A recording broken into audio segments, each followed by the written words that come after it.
Praise be Jesus Christ. St. Paul says, I am telling the truth. I am not lying.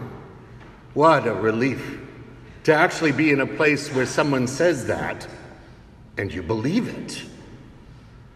Jesus confronted a society completely torn apart on the boiling point of exploding into a revolution that 40 years after his death was to see the temple destroyed and the people of Israel destroyed along with it, seething under the oppression of both the Roman overlords and the deep social injustice of the rich who collaborated with the Romans in order to keep them down. The people were just ready to blow up.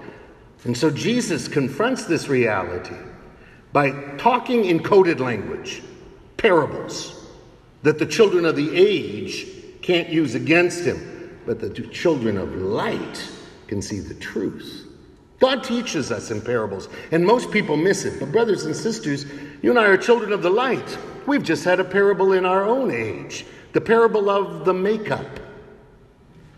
What is this teaching us, this parable of makeup? Oh, yes, some would like us to believe that it's a great story about the depths of racism and privilege and blah, blah, blah, blah, blah, all the buzzwords. Yeah, indeed, perhaps. But it's a story about makeup. It's a story about a whole culture that is addicted to looking good, to putting on makeup. You think blackface is disgusting? And it is vile. How much worse to put on the makeup of missing and indigenous women and use that as the makeup so that people don't see you spending billions of dollars on warships being built by your buddies who are paying you all kinds of money on the side. How disgusting to put on the makeup of women's reproductive rights to hide the aborted remains of a whole generation of creativity that lies in garbage heaps. To put on the makeup of, I'm pro-life, and underneath, just want power. Power so that our good business friends and big transnational corporations can get a lot. Put on the makeup of social justice so that our civil servants can have fat pensions and bank all kinds of millions of hours of overtime to live off the fat of our hard work. It's so depressing in a sense, huh? Holy Church teaches us that we have a moral obligation to vote. Every Catholic is under a moral obligation to vote. You cannot not vote unless there's a serious reason.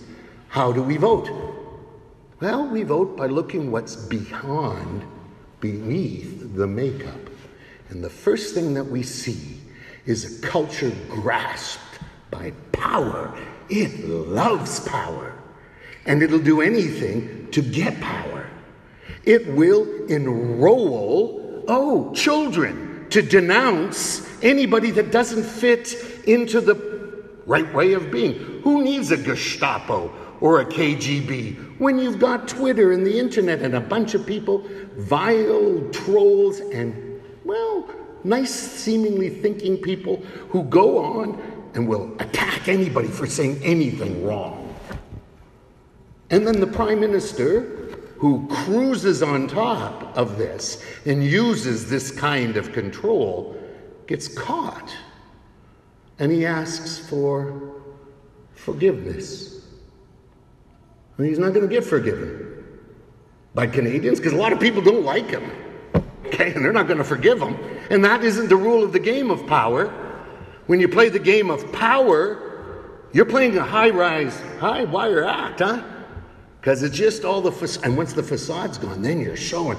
And there is nobody that will forgive you because they just want to chew on the next bit of power for themselves. That is a horrible way of being. And somehow, that seems to be the way in which our politics operates. What does Jesus have to say to that? He tells the story of a really corrupt manager. That was normal for the time.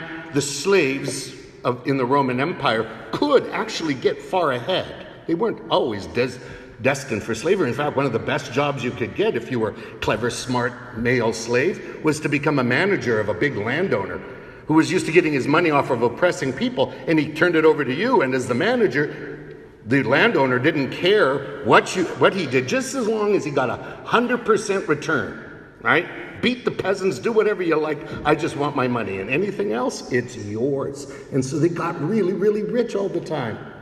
And the landowners just closed their eyes. Just as long as I got my money, I don't care what's going on. And this slave manager gets caught out. And what does he do when he sees his world collapsing? He's smart, he's shrewd, he's clever, he's a great person who's able to navigate the demands of that culture, a culture of corruption. He goes and implicates other people in his corruption. Come over, how much do you owe? 100. Oh, well, write down 50 and we'll make it even. And he gets other people to commit fraud with him. So, fraud is committed. And what does the landowner do? He congratulates him. Says, good job, you're shrewd. Do you think in any way that Jesus is holding this manager or this situation out as a good thing? No way. He's saying, look, corruption has a logic. And those who play the game of corruption and play with the logic of corruption, and they have to admire other people who play the same game, sitting in some smoking lounge in Ottawa as members of the different parties go, well, you really got caught out in that one, didn't you? Yeah, chuckle, chuckle. Well, he asks us, though, a question. What about you, children of the light? What are you going to do? With whom are you going to stand? Look at these folks, huh? They know how the power and corruption works in the world. And they play the game really well. Do you have the same kind of ability to know and live actively with the power of God? Do you know what it is like when things are oppressing you and your spiritual world is collapsing and injustice is around you? Do you have the same kind of gumption as these corrupt ones who know exactly what to do? You better, because I've given you wisdom and I've given you power. Because here's the difference. If you are a slave who serves wealth, and Jesus always in the Gospel of Luke calls it dishonest, because he cannot see money as being anything, money at his time, printed with the head of Caesar as being anything but smelling of the sweat and oppression of his brothers and sisters. He sees nothing really good in money. And yet, he says, if you serve that dishonest master, if you grasp on to wealth and see that victory and power in this world comes from what you have, you will discover, actually, that it is grasping on to you. And when you turn to it and say, please forgive me, it will say, nope, you owe me 25% interest. Nope, those aren't the rules of the game. But the children of light, they are slaves, and they're sneered at because they dare to believe in God rather than independence. They are slaves of God. And God has a different message. For while money and power tell us everything is permitted, but we will forgive nothing, our God says, I love you, and I will tell you where are the dangers, and where are the soul wrecks, and where are the problems of missing the mark that will make you less than what I have made you to be. And I will say to you, Don't eat of that tree. Don't go there. So there will be with God limits. But also with him, there is forgiveness. What different kinds of hands? The hands of mammon, the hands of wealth, the hands of the children of this, the hands of power that the children of this age entrust themselves into. They're grasping hands, and they grab on, and they will never forgive till the last penny is drawn out. How different from the hands that you and I rest in tonight. The hands of God. The hands that create and guide, and the hands that are always ready to forgive. That gives us a freedom that Jesus talks about. A freedom that we can even use dishonest wealth without becoming dishonest and slaves to it. That's the good news. It can happen for the children of the light. For the children of this age, no. But for the children of light, even dishonest wealth can be transformed. How? It's very simple. It happens when we follow through the logic of what occurred at our baptism. At our baptism, we were plunged into the water of Jesus, and there we were given a passport to heaven.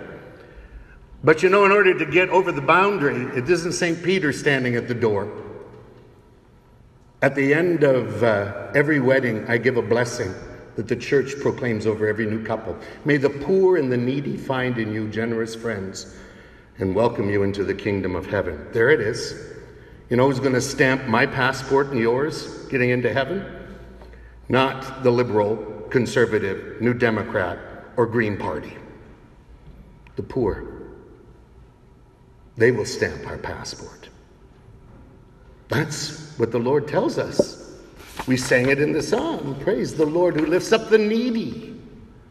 So there's the way of transforming our reality in the world, of listening to the parables of the make-up and the parables of the corrupt manager and his doubly corrupt landowner and his trebly corrupt friends. It's to be generous. It's to share.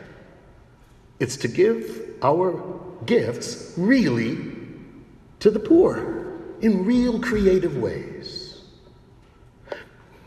That brings me to the bishop's annual appeal.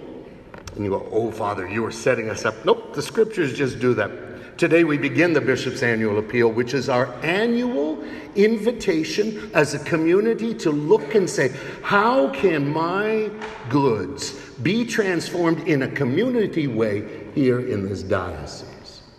And so, as we do at every harvest season, and we have done it with abundance, so that even in hard, lean years, God's people have been so generous, we raise money so that we can keep our migrant office open, welcoming new people. We raise money so that Father Paul and chaplains can go and work with the sick in the hospitals, that are a work that is no longer paid for by our money through government. We go and we raise money so that our young people might not be trapped into the logic of the children of this age, but might become children of light. And so, this parish is challenged this year with a number, 47,136, and the pastor knows it. But that's not the challenge. The challenge is actually the gift of being able, once again, to know the freedom of Jesus Christ that allows us to be children of light, even as we deal necessarily with that which is so dangerous, dishonest wealth, that we can find freedom and life by sharing generously to the poor, in a special way at this time through the bishop's annual appeal. And here, the hands of Jesus, who draws us now and feeds us not with lies, but with truth, his body, his blood, his love, made flesh and pouring out for us. In the name of the Father, and of the Son, and of the Holy Spirit.